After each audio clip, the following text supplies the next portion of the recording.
Recording चालू होती. ठीक आहे. गुड आफ्टरनून मुलांनो. Good afternoon. कसे आहात तुम्ही सगळेजण?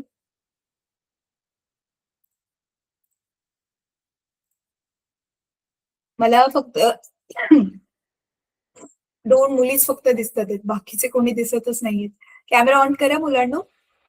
नैतिकच्या नावाने ज्यांनी जॉइन केलंय. परत पियुष गावित नावाने आणखी एक ज्यांनी जॉइन केलेलं आहे. फक्त मुलीच दिसतात आहेत. चला लवकर कॅमेरा ऑन करा म्हणजे आपल्याला क्लास चालू करता येईल.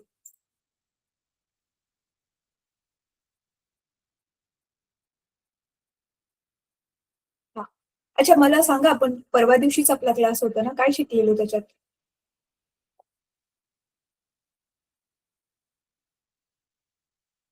काय शिकलो आपण त्याच्यामध्ये? तुम्ही होता की नाही क्लासमध्ये? सांगा बरं काय शिकलो आपण?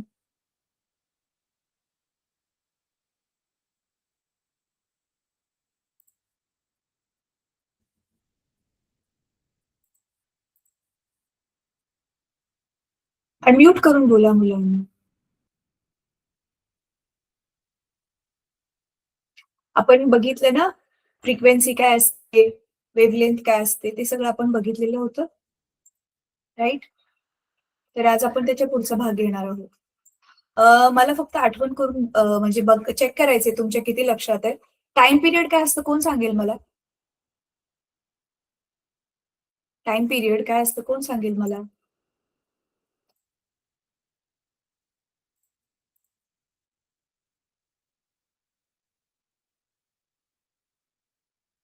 तुमच्या सगळ्यांचा व्हिडिओ फ्रीज झालाय. मुलांनो माझा आवाज येतोय तुम्हाला ऐकायला?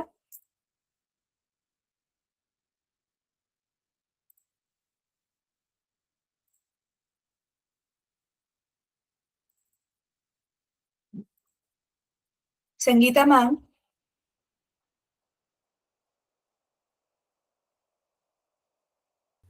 हाँ मैम।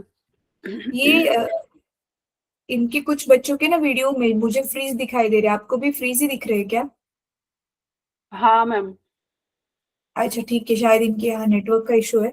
अच्छा मुलांनो, माझा आवाज येत असेल स्पष्ट हात वरती करा. हात हलवा तुमचा. मी असं जसं हलवते तसा हात हलवा तुमचा. Okay good. नाईस. अच्छा आता माईकचं बटन ओपन करा मुलांना. नैतिक नावाने ज्यांनी जॉईन केलं. बेटा माईकचं बटन दाब. हा. परवा दिवशी क्लासमध्ये होता तुम्ही? परवा दिवशीच्या क्लासमध्ये होता तुम्ही? आवाज येत नाही, मोठ्याने बोला. अर्धे होतं पण मी नव्हता. परवा दिवशी आपण फिजिक्सचाच क्लास घेतलेला की नाही? मीच शिकवलेलं साऊंड चॅप्टर आपण घेतलेला, त्याला होता तुम्ही?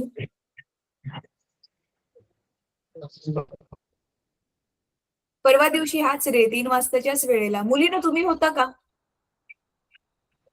बरं ठीक आहे. आठवत नसेल तर जाऊ देत. मला दाखवा आता तुमच्या हातामध्ये वही पुस्तक काय घेऊन बसलाय जरा दाखवा. कॅमेऱ्याच्या पुढे आणून दाखवा जरा. ओके ठीक आहे. एक गणित मी होमवर्क साठी दिलेलं होतं तुम्हाला. आता तुम्ही एक काम करा, तुम्ही लास्ट टाइम क्लासमध्ये नव्हता तर तुम्ही ते क्लासची सरांना रेकॉर्डिंग दाखवायला सांगा. ठीक आहे. तर आपण पुढचा भाग सुरू करूया.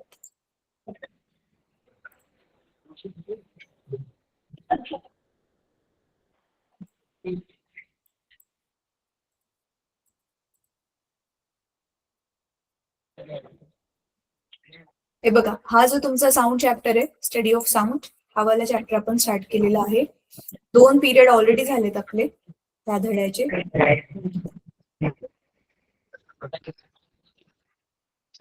आज आपण पुढचा भाग घेणार. तर आपण हा वाला फॉर्म्युलावरून मुलांना क्वेश्चन्स पण सॉल्व्ह केले त्या दिवशी. वेलॉसिटी पण आपण कॅल्क्युलेट केली त्या दिवशी. आपण क्वेश्चन सॉल्व्ह केले ह्या धड्याचे. आज अजून एक गणित आपण सोडवूयात आणि मग आपण पुढचा भाग बघूया. ठीक आहे. So velocity of sound is equal to wavelength into frequency. ठीक आहे. फ्रिक्वेन्सी काढून वेवलेंथ म्हणजे क्वेश्चन मध्ये गेल्या वेळी जे सोडवलेलं त्याच्यात वेवलेंथ दिलेली, फ्रिक्वेन्सी दिलेली आणि आपण मग वेलॉसिटी काढलेली होती. त्याच्यावरतीच अजून एखादं गणित तुमच्या इथे बुकमध्ये दिलंय का बघूयात आपण. ते सोडवूया जर दिलं असेल तर. येस, इथे दिसते तुम्हाला ऑलरेडी हे क्वेश्चन्स दिलेले आहेत. आता आपण काय करूया ना मुलांना, ह्याच्यातले की नाही व्हॅल्यूज मी चेंज करते. ह्याच्यात सेम गणित ठेवू, ह्याच्यातल्या व्हॅल्यूज चेंज करू आणि मग आपण ह्याला सॉल्व्ह करूया. ठीक आहे. How long will it take for a sound wave of 25 centimetre wavelength and 1.5 kilohertz frequency to travel a distance of 1.5 kilometre. ठीक आहे. तर आपल्याला फ्रिक्वेन्सी दिली आहे, वेवलेंथ दिलेली आहे आणि काय विचारलेले, how long it will it take, किती वेळ लागेल विचारले, त्याला जाण्यासाठी किती वेळ लागेल ते विचारलेलं आहे. ठीक आहे. तर आधी आपण काय करू, वेलॉसिटी काढू याची. चला आधी क्वेश्चन लिहून घेऊयात आपण आपल्याकडे. मी याच्यातल्या व्हॅल्यूज चेंज करेन.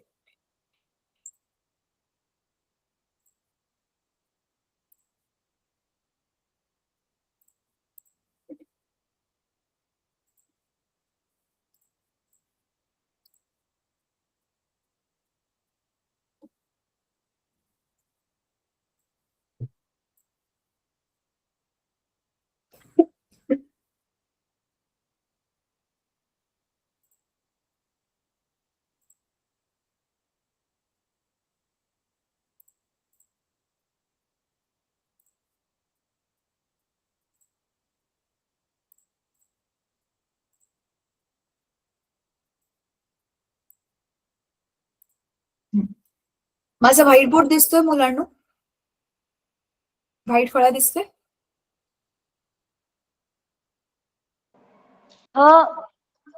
Okay, good.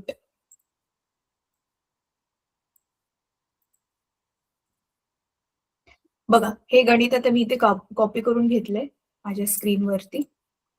आता इथे 25 सेंटीमीटर आहे ना, मी किमती चेंज करते. वाय?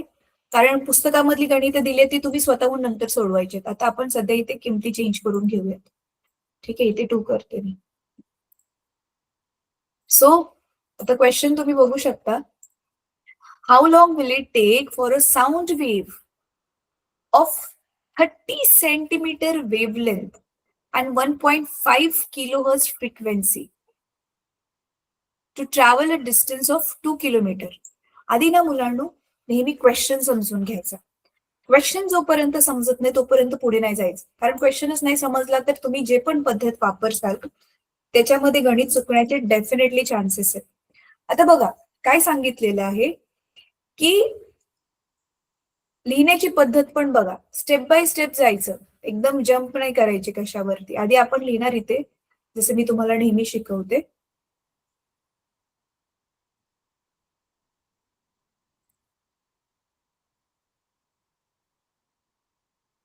डेटा.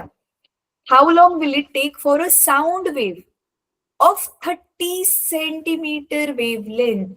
तुम्हाला माहिती एक साऊंड वेव्ह कशाने बनते, एक क्रेस्ट, आय मीन एक कॉम्प्रेशन आणि एक अशी रेअरिफॅक्शनने एक वेव्ह बनते. मग त्याच वेव्हची वेव्हलेंथ म्हणजे एका वेव्हची वेव्हलेंथ किती दिलेली आहे आपल्याला, म्हणजे लॅम्बडा किती दिलेला आहे, 30 सेंटीमीटर. ठीक आहे. पण हे आपल्याला त्यांनी सेंटीमीटर मध्ये दिले. आपल्याला सेंटीमीटर मध्ये नाही पाहिजे, आपल्याला मीटर मध्ये पाहिजे. तर सांगा सेंटीमीटरचं मीटर मध्ये कसं कन्वर्ट करतो आपण, काय करणार सेंटीमीटरचं मीटरला करायला? बोला रे पटकन. 1 मीटर म्हणजे किती सेंटीमीटर असतं?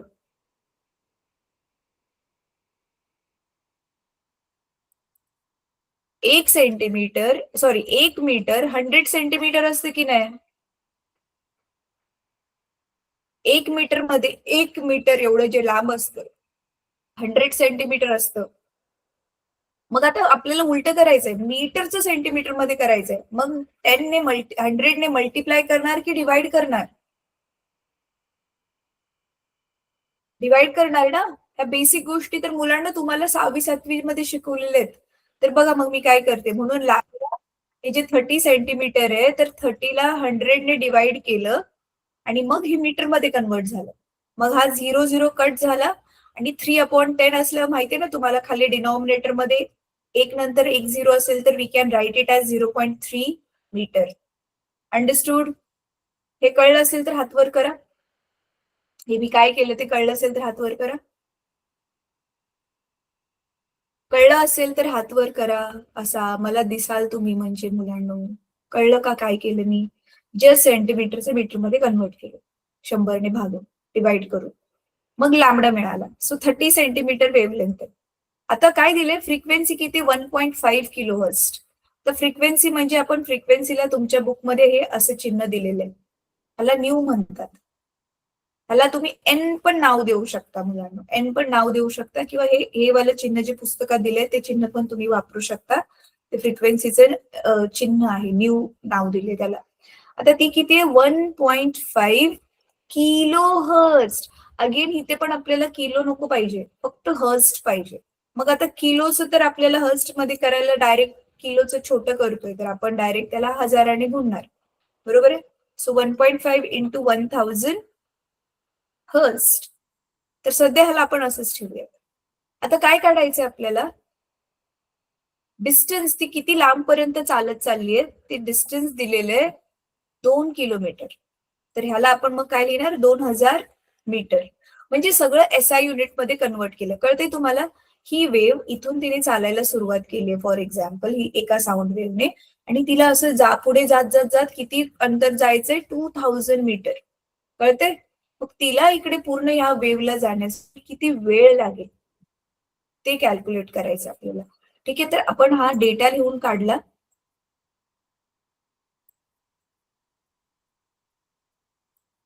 डेटा लिहून झाला आपला. आता पुढे टू फाइंड की म्हणजे नक्की काढायचं काय? तर आपल्याला काढायचंय टाइम. वेळेला म्हणजे वेव्हला पूर्ण 2000 मीटर म्हणजे 2 किलोमीटर जाण्यासाठी किती वेळ लागेल तो काढायचा. ठीक आहे, मग आता आपण फॉर्म्युला कुठला युज करणार आहे?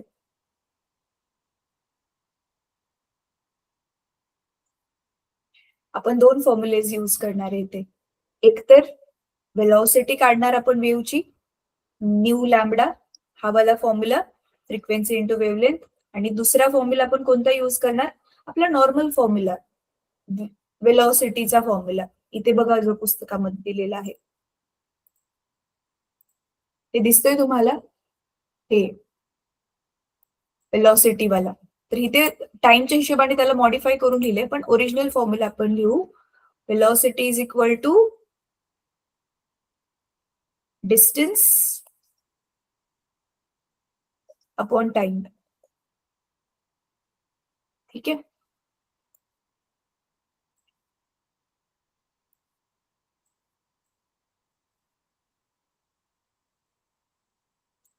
So velocity is equal to distance upon time. हा फॉर्म्युला आपण लिहिला.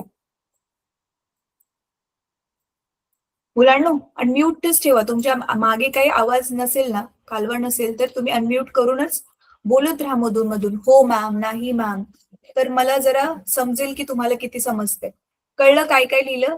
एक तर आपण लिहिलं की गिवन म्हणजे डेटा किती होता तो लिहिला इकडे. परत फॉर्म्युला लिहिला, काय काढायचे ते लिहिलं. आता सोल्युशन म्हणजे आता आपण सोडवणार ह्याला. ठीक आहे, तर आपण पहिला फॉर्म्युला परत लिहू. V is equal to nu lambda. आपण बघा काय करतोय ना, आधी स्पीड काढतोय की किती स्पीडने ती वेव्ह पुढे पुढे पुढे पुढे जाते.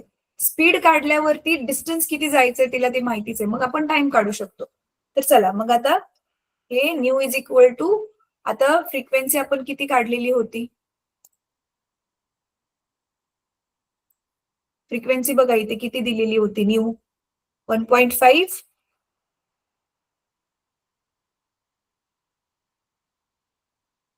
इंटू 1000 आणि लॅम्बडा किती आपण लिहिलेलं आहे? 0.3. चला आता ह्याचं कॅल्क्युलेशन करूयात मग. तर 1.5 बघा मुलांना, 1.5 म्हणजे एक पॉइंट नंतर एक घर आहे, तर एक घर आणि एक शून्य आपण काढून टाकू शकतो डिरेक्टली. हे मॅथ्स मध्ये माहितीये ना तुम्ही केले. ह्याला आपण मग लिहू शकतो 15 इंटू 100. आणि अजून मी काय करते, अजून एक हा वाला शून्य हा पॉइंट बरोबर घालून टाकूया. म्हणजे आता हा वाला पॉइंट कट करून मग मी काय करू शकते? 10च राहिलं. मग बघा, एक शून्य हा पॉइंट बरोबर केला आणि दुसरा शून्य हा पॉइंट बरोबर केला. म्हणजे मी सगळे पॉइंट्सच काढून टाकते. तर मग राहिलं माझ्याकडे 15 × 10 × 3. मग किती आलं आन्सर? 15 त्रिक 45 आणि हा वरचा एक शून्य राहिलेला. सो 15 3 जा 45 आणि हा राहिलेला एक शून्य. सो 450 मीटर पर सेकंड. वेव्ह किती स्पीडने किती वेलॉसिटीने पुढे चालले? 450 मीटर पर सेकंड, राईट? तर आता मग पुढे जाऊयात. आता लिहूया पुढचं आपण.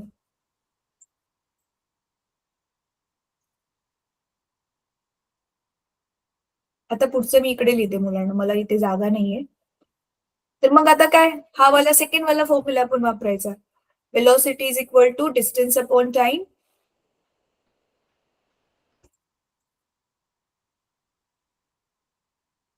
मी शॉर्ट मध्ये लिहिते आता. Distance upon time. तर आता आपल्याला काय काढायचंय? टाइम काढायचंय. तर टाइमला इकडे पाठवणार, वेलॉसिटीला इकडे पाठवणार. साईड ट्रान्सफॉर्म जसं आपण गणितामध्ये करतो. सो मग आता टाइमचा फॉर्म्युला आपला काय बनेल? टाइम इज इक्वल टू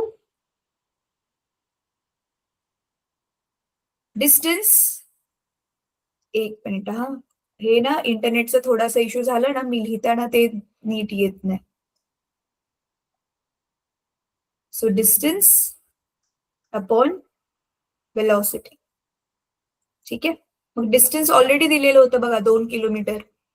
तर 2000 मीटर म्हणजे, आणि वेलॉसिटी आता आपण काढली 450. चल आता हे डिवाइड करू, मला टाइम तरी तुम्ही सांगा मुलांना. तर मग हा जो आपल्याला टाइम काढायचा होता त्याला आपण काय नाव दिलेलं होतं? टी. तर मला डिवाइड करा आणि सांगा किती आली व्हॅल्यू. चला चला लवकर, हे डिव्हिजन आता तुम्ही करायचं.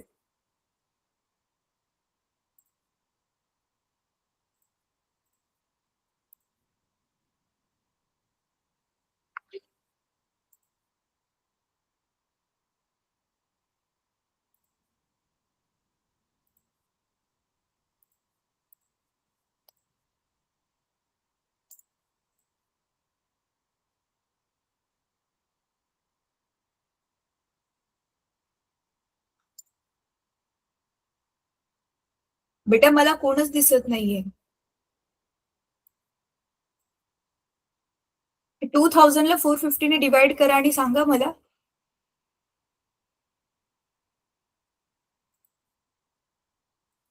सो हा 0 0 कॅन्सल. 5 च्या टेबलने आपण डिवाइड करू शकतो. तर 5 5 चोक 20 आणि उरलेला एक शून्य आणि 5 9 45. सो 40/9 आलं. तर डिवाइड केल्यावरती काय येणार? 9 चोक 36, उरले 4, परत 9 चोक 36, असे 4 4च उरत जाणार. So 4.44 seconds. म्हणजे त्या वेव्हला 2 किलोमीटर डिस्टन्स ट्रॅव्हल करण्यासाठी किती वेळ लागेल? 4.44 सेकंड्स एवढा वेळ लागेल. सो हे गणित झालं आता आपलं सॉल्व्ह करून. ह्याला स्क्रीनशॉट घ्या आणि नोटबुक मध्ये छानपैकी ह्याला कॉपी करा. मग आपण आणखी गणित जे आहे ते नंतर आपली धडा शिकवून झाल्यानंतर ना लास्टला आणखी उरलेली गणित आपण डिस्कस करू. ठीक आहे. तर चला आता पुढचं बघूयात.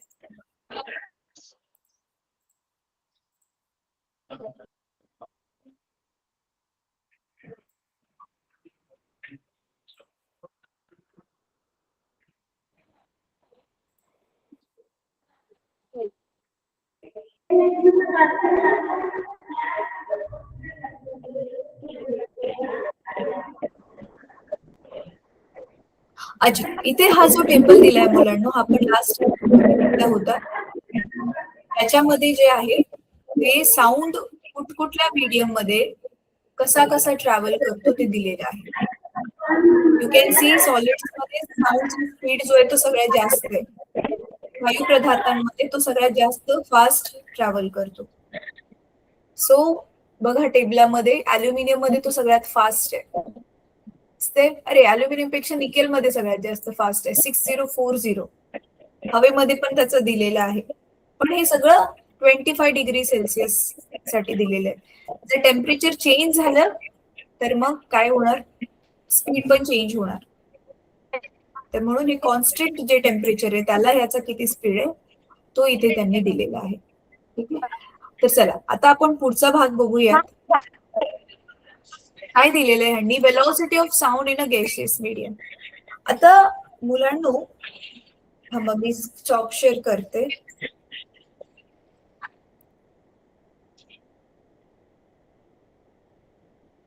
सगळ्यांनी कॅमेरा ऑन करा.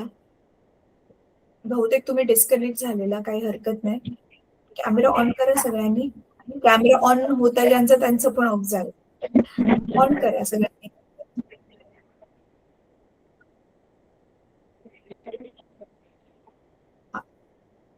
अच्छा, मला सांगा मुलांनो की तापमान वाढलं, टेम्परेचर वाढलं, तो जी साऊंड जो चाललाय, आता से फॉर एक्झाम्पल मी बोलते आणि ते खूप फास्ट ट्रॅव्हल होऊन तुमच्यापर्यंत पोहोचते, तुम्हाला ऐकायला येते. जर टेम्परेचर जर वाढलं तर साऊंडचे जे स्पीड आहे ते जास्त होईल की कमी होईल? साऊंड फास्ट ट्रॅव्हल करेल की स्लो ट्रॅव्हल करेल? मला सांगा. गेस करा, चुकलं तरी काय हरकत नाही.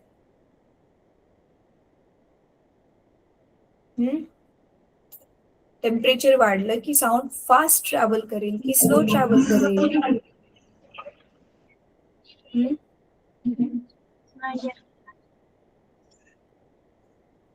एक क्लू देते मुलांना तुम्हाला. बघा, साऊंड हवेमधून ट्रॅव्हल करतोय की नाही? थांबा.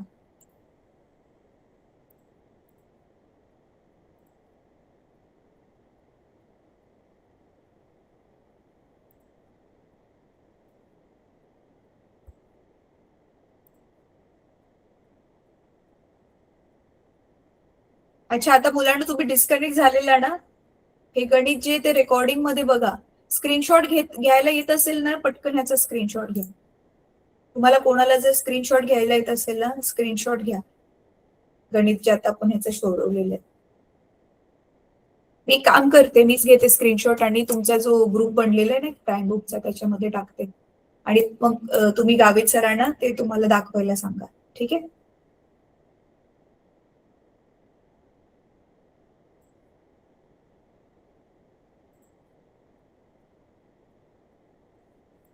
चला आता ना सगळ्यांचे कॅमेराज ऑन पाहिजेत मला. ज्यांचा पण कॅमेरा ऑफ आहे ऑन पाहिजेत मला आता सगळ्यांचे कॅमेरा. बघा, आता मी जे एक्सप्लेन करते त्याच्यावरून मग तुम्हाला त्या प्रश्नाचं उत्तर देता येईल. हे समजा आपलं माध्यम आहे, ठीक आहे, हवेचं माध्यम आहे. एक रूम बस पकडूया, ज्या रूम मध्ये तुम्ही बसलाय ना, असं मानून चालूया ती ही रूम आहे. ठीक आहे. आता ह्या रूम मध्ये तुम्ही बसलाय. इथे हा असा जो समजा तुमच्या शाळेमधला एक एरिया आहे, जिथे समजा फळा वगैरे लावलाय. इथे टीचर आहे तुमचा, तो तुम्हाला शिकवतोय आणि तुम्ही इकडे कुठेतरी लांब बसलाय. ठीक आहे. आणि तुम्हाला माहितीये टीचर जो बोलतोय ते बोलणं जे आहे तुमच्याकडे ते हवेच्या माध्यमामधून येणार आहे. बरोबर आहे. आणि हे सगळे जे हे डॉट डॉट डॉट डॉट मी लावलेले आहेत ते हवेचे कण आहेत. आणि आता टेम्परेचर आपण वाढवलं, समजा गरमीचा खूप कडक ऊन पडलंय आणि खूप गरम होतंय, मग मला सांगा टीचर जो बोलतोय ते तुम्हाला लवकर ऐकायला येईल, आधी जेवढं ऐकायला येत होतं त्याच्या तुलनेत लवकर ऐकायला येईल की उशिरा ऐकायला येईल? गेस करा मुलं, सांगा.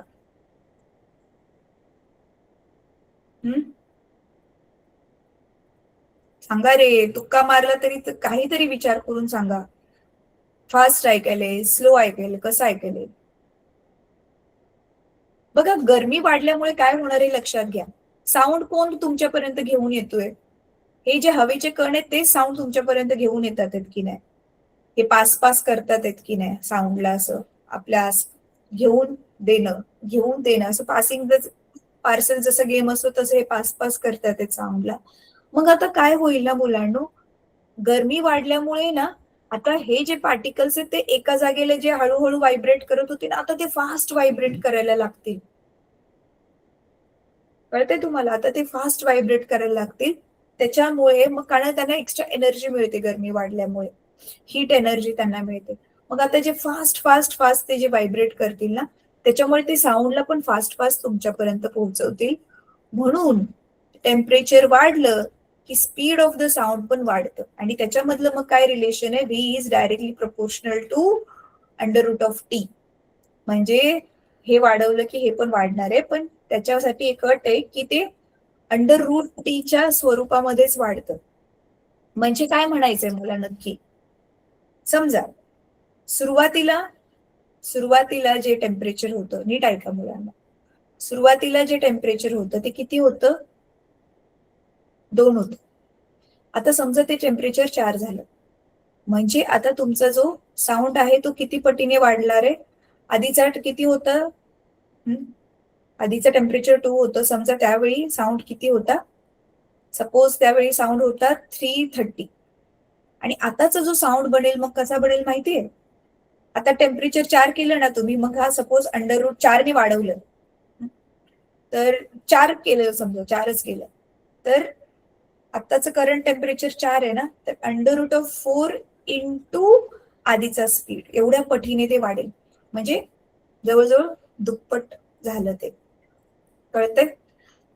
4 पटीने वाढवल्यावरती ओव्हरऑल टेम्परेचर 4 पटीने वाढवल्यावरती जो स्पीड ऑफ द साऊंड आहे ती दुप्पट वाढणार आहे. मग कळते तुम्हाला, एक गोष्ट 4 पटीने वाढवल्यावर दुसरी गोष्ट दुप्पट वाढते. बघा हेच दिलेलं आहे तुमच्या पुस्तकामध्ये, दिसते तुम्हाला. Velocity of sound is directly proportional to the square root of the temperature of the medium. This means that increasing temperature 4 times doubles the velocity. Temperature 4 पटीने वाढवलं की वेलोसिटी याची दुप्पट वाढते. कळलं हे, म्हणजे टेम्परेचर वाढल्यावर वेलोसिटी हे झालं. आता डेन्सिटी, डेन्सिटी म्हणजे काय, घनता, किती दाट आहे माध्यम जे आहे ते, किती दाट आहे. आता ह्याचं आपण असं समजून घेऊया एक नवीन गोष्ट. हे मुलांना तुम्हाला कळतंय तर का रे काय चाललंय, हो नाही काहीतरी बोला, नाहीतर मीच बडबड करत, तुम्हाला समजतंय की नाही समजतंय मला काहीच माहिती नाही. कळतंय का काय चाललंय, हो नाही काहीतरी बोला.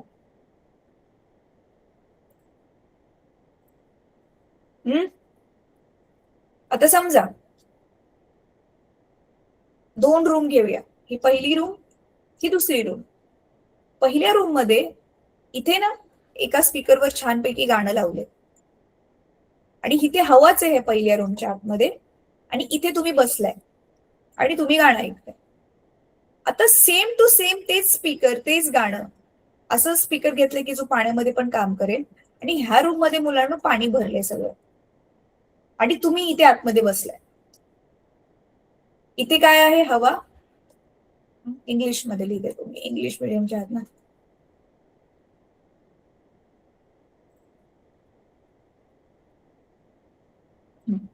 इथे काय आहे, एअर, आणि इथे आहे वॉटर. ठीक आहे. आता मला सांगा, कुठल्या मीडियम मध्ये तुम्हाला गाणं जास्त जोरात ऐकायला येईल आणि लवकर ऐकायला येईल, सॉरी लवकर ऐकायला येईल, जोरात नाही लवकर ऐकायला येईल. काय वाटतंय, हवेतून जास्त लवकर ऐकायला येईल की पाण्यातून जास्त लवकर ऐकायला येईल मुलांना?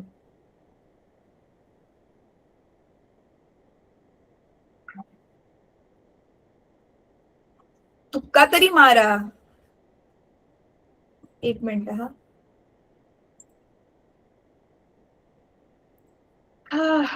मुलांनो, तुम्ही जर काय बोलणारच नसेल तर हे आपला लाईव्ह क्लास घेऊन काही फायद्याचा नाहीये. मी तुमच्या सरांना फोन करणार आहे आज आणि त्यांना सांगते की तुम्ही काय बोलतच नाही ऑनलाईन क्लासमध्ये.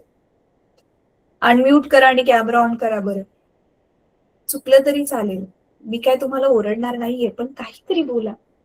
गर्ल्स तुम्ही पण कॅमेरा ऑन करा, सगळ्यांनी कॅमेरा ऑन करा, चला लवकर.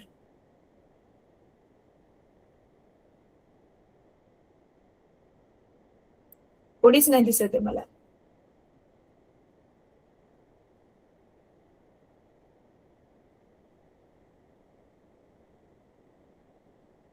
मुलांनो मुलींनो मला कोणीच नाही दिसत आहे, कॅमेरा ऑन करा.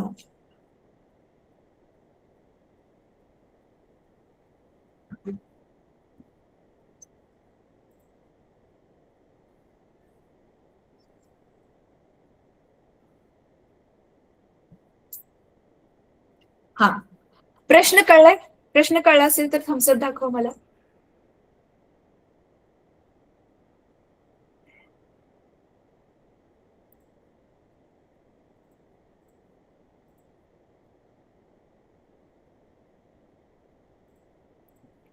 बघा, हवेचे कण लांब लांब असतात, मग त्याच्यामुळे ही जी साऊंड, आपली जी एनर्जी आहे तिला पास करण्यासाठी पण वेळ लागतो. पण पाहण्याचे कण एकदम जवळ जवळ आहे, तर एनर्जी इकडून घेऊन लगेच देणं जास्त सोपं जातं. आणि ह्याच्याच बिलकुल उलट हे काय झालं, एअर काय आहे आपलं, गॅस, हे लिक्विड आहे, आणि तिसरं मीडियम असतं आपलं सॉलिड, राईट. तर जसं जसं डेन्सिटी वाढत जाते, म्हणजे मीडियम जास्त दाट दाट दाट होत जाते, तसं स्पीड ऑफ द साऊंड वाढतो. म्हणून बघा इथे तुमच्या पुस्तकामध्ये काय रिलेशन दिलेलं आहे की velocity of sound is inversely proportional to the square root of the density.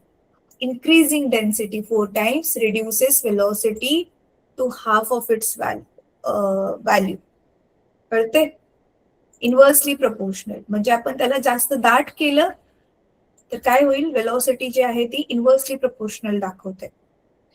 आता इथे तुम्हाला एक गोष्ट कळते मुलांना, square root of the density याचा अर्थ काय. इथे दिसते तुम्हाला, सॉलिड मध्ये स्पीड ऑफ द साऊंड, जे मग अशा आता मी जी सांगत होते, सॉलिड मध्ये हा एवढा जास्त, आणि गॅस मध्ये जो आहे तो हायड्रोजन मध्ये, हिलियम मध्ये, एअर मध्ये तुम्हाला दिसते. अच्छा मुलांना एक सेकंड हा, मला वाटतंय इथे ना, एक मिनिट मला क्रॉस चेक करू द्यात. मला वाटते तुमच्या पुस्तकामध्ये एक टायपिंग एरर आहे, कारण डेन्सिटी वाढवली की स्पीड पण वाढतो, आणि त्या तक्त्यामध्ये दिलेलंच आहे, पण इथे दिले inversely proportional to square root of the density. मला एकदाच फक्त बघू द्यात. अच्छा मला सांगा मुलांना तोपर्यंत, तुमच्यापैकी किती जणांनी एको ऐकलेलं आहे?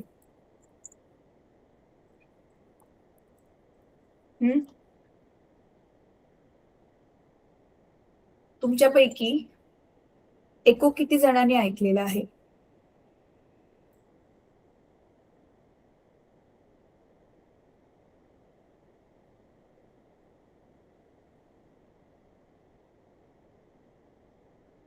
ऐकलंय कोणी? एको म्हणजे आपला प्रतिध्वनी रे, एखाद्या ह्याच्यावर उभं राहिला तुम्ही, काय म्हणतात, पहाडीवरती उभं राहिला, आणि काय होतंय मग, तिथून तुम्हाला तुमचाच आवाज बोललेला माघारी ऐकायला येतो. असं तुमच्यापैकी किती जणांनी ऐकलं? जसं की एक समजा तुमचं नाव ओम आहे, तुम्ही त्या माउंटेनवर, पहाडीवर उभी राहून ना ओम आवाज दिला, आणि मागू तिकडून पण आवाज येतोय ओम ओम ओम. असं कोणी कोणी ऐकलंय? एको पॉइंट आपण म्हणतो अशा ठिकाणी. असं तुमच्यापैकी कधी कोणी गेलंय त्या पॉइंट्स वरती जिथे तुम्हाला एको ऐकायला येतो?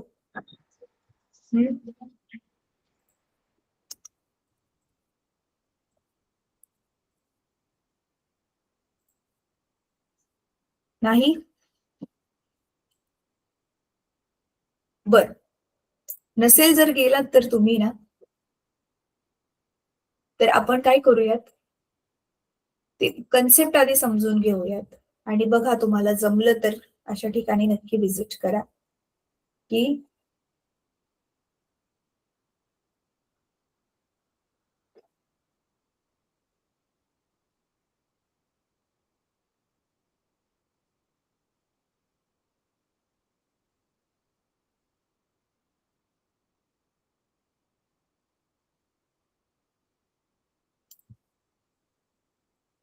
अच्छा मुलांनो, हे रिलेशन जे आहे ते बरोबर आहे. रिलेशन जे दिलेलं आहे ते बरोबर दिलेलं आहे, पण ह्या टेबलावरून ऍक्च्युली ना तुम्हाला वाटेल की इथे टेबलामध्ये तर जेवढं दाट मीडियम आहे तर ते जास्त त्याच्यामध्ये स्पीड दाखवते, पण इथे रिलेशन मध्ये इन्व्हर्सली प्रपोर्शनल दाखवते. तर हे ना आपण थोडंसं ह्याच्यावर डिस्कशन करू, ह्याच्यावर गणित सोडवल्यावरती असं का दाखवले ते तुम्हाला पुढे जाऊन समजेल. ठीक आहे. तर एक सेकंड, मी तुमच्या बरोबर स्क्रीन शेअर करते.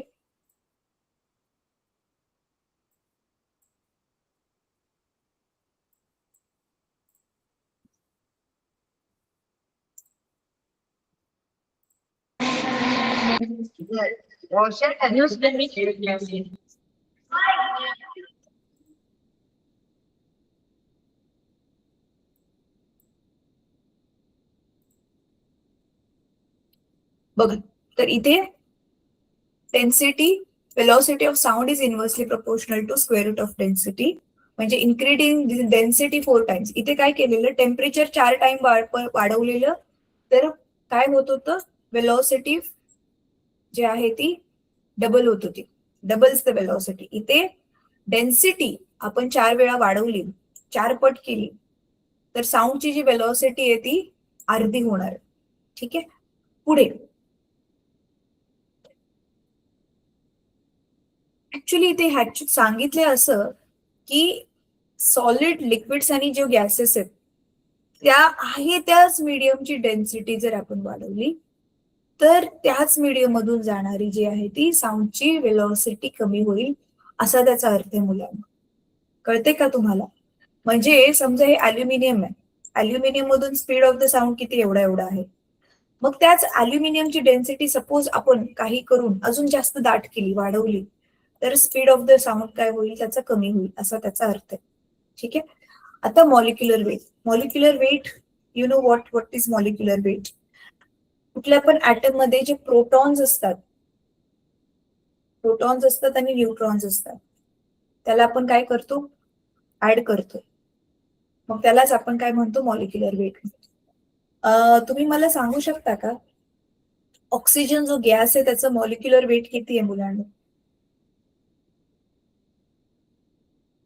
केमिस्ट्रीमध्ये तुम्ही शिकला असाल मॉलिक्युलर वेट. एक असतं ऍटॉमिक वेट आणि दुसरं असतं मॉलिक्युलर वेट. दीपिका मॅमचा क्लास असेल ना आता, त्यांना नक्की हा प्रश्न विचार. ठीक आहे. तर जे पण मॉलिक्युलर वेट असतं, आता त्याच्या पण ते काय आहे, इन्व्हर्सली प्रपोर्शनल आहे स्क्वेअर रूटला घेऊन. म्हणजे जर मॉलिक्युलर वेट तुम्ही 4 वेळा वाढवलं, तर वेलॉसिटी काय होते, हाफ होऊन जाते, असा त्याचा अर्थ आहे. ठीक आहे. जसं की इथं बघा, मी ऑक्सिजनचे विचारलेले इथे उत्तर दिलेलंच आहे already. Molecular weight of oxygen is 32 आणि हायड्रोजनचं मॉलिक्युलर वेट किती आहे, while that of hydrogen is 2. Prove that under same physical condition velocity of sound in hydrogen is 4 times that of oxygen. Hydrogen मध्ये 4 पट जास्त स्पीडने साऊंड जाणार आहे ऑक्सिजनच्या कंपॅरिझन मध्ये. कारण ऑक्सिजनचं मॉलिक्युलर वेट जास्त आहे, तर स्पीड ऑफ द साऊंड कमी होईल. हायड्रोजनचं मॉलिक्युलर वेट कमी आहे, तर तिथे स्पीड ऑफ द साऊंड जास्त असेल, असा त्याचा अर्थ आहे. ठीक आहे. आता हा वाला टॉपिक आपण कम्प्लीट करूयात मुलांना. मग हे रिफ्लेक्शन ऑफ साऊंड वगैरे आपण नंतर बघू. बघा, इनऑडिबल, इन्फ्रा आणि अल्ट्रासाऊंड. आता मी हे शेअर करते. आता इथे लक्ष द्या, माझ्याकडे बघा आणि मला तुमच्या रिॲक्शन्स हव्या. आपल्या आसपास की नाही, तुम्ही हे बघितलं असेल तर मला सांगा, कधी कधी काय होतं आपल्या किचन मध्ये किंवा शेतामध्ये भाजीपाला किंवा काही गोष्टी अशाच दिवस, काही 2 दिवस वगैरे पडून राहिल्या, ती काळी काळी बघा चिलट निर्माण होतात, मच्छर सारखे असतात पण ते मच्छर नसतात. बघितलेत? कोणी कोणी बघितलेत? हात वर करा. बघितले? येस. मुलींनी तुम्ही नाही बघितले? ते काळे काळे छोटे छोटे किडे निर्माण होतात. आता ते किडे आपल्या आसपास फिरताना बघा, त्यांचा आवाज नाही ऐकायला येत. मच्छर आणि माशी कशी कानापासून जाताना त्यांचं घुंगवताना आपल्याला आवाज ऐकायला येतो आणि खूप इरिटेट होतो. पण ही जी चिलट फिरताना ह्यांचा आवाज नाही ऐकायला येत. का बरं? का बरं नाही ऐकायला येत? तर हा तर सिम्पल क्वेश्चन विचारले, सांगा बरं मला. का बरं ऐकायला येत नसेल? अरे सिम्पल प्रश्न आहे रे. अनम्यूट करा आणि उत्तर द्यायला लाजू नका मुलांनी. कोणी पण सांगा, एक जण अनम्यूट करून सांगा. मुलींमधून सांगा बेटा. माईकचं बटन दाबा आणि सांग, का बरं ऐकायला नाही येत? बघा, मच्छरचा आणि माशीचा आवाज कसा काय येतो तुम्हाला माहिती आहे ना, त्यांचे खूप छोटे छोटे पंख असतात.